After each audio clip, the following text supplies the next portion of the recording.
vous le savez, Cécile, il y a du changement dans l'air et ce n'est pas que du côté de la canicule, mais quelques décisions fortes et parfois inattendues. Prenons l'immobilier. Écoutez bien, parce qu'il y a un projet pour combattre les passoires thermiques. Les députés convergent actuellement sur une nouvelle taxe qui risque de faire bouillir les propriétaires.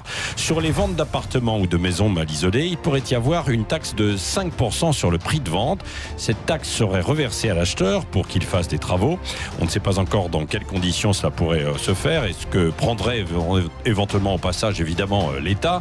Ce n'est qu'une proposition, mais tout de même, parce que le gouvernement a retiré à la dernière minute son soutien devant une levée de bouclier, d'autant que dans les faits, selon les professionnels de l'immobilier, eh bien les appartements et maisons vendus aujourd'hui le sont entre 3 et 10% moins chers que quand il n'y a pas d'isolation. Donc il y a déjà cette mesure qui est prise indirectement. Et puis autre projet dans l'immobilier sur un phénomène assez alarmant.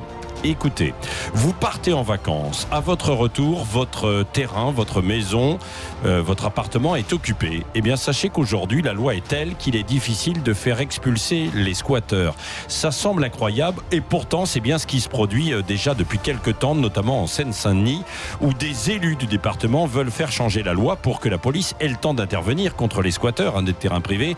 Car aujourd'hui, le délai n'est que de 48 heures pour faire constater le délai de flagrance. Du coup, certains ne peuvent pas faire expulser les squatteurs. On en est arrivé à un point en Seine-Saint-Denis, oui bien sûr, où il y a des riverains qui sont en train de s'organiser pour ne jamais laisser leur logement vacant. Avec les vacances qui arrivent, c'est l'angoisse. C'est assez dingue et pourtant bien réel. On marche vraiment sur la tête.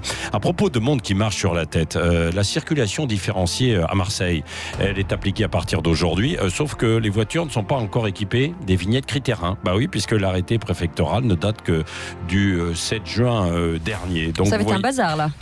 Du coup, ça va être un beau bazar. Alors, ce que l'on a dit aux policiers, c'est qu'il fallait mettre des amendes et puis être quand même un peu tolérant, puisque l'arrêté préfectoral n'est paru qu'il y a quelques jours. Et puis, il y a des choses assez surprenantes, comme l'initiative de François Ruffin. On en reparlera ce matin.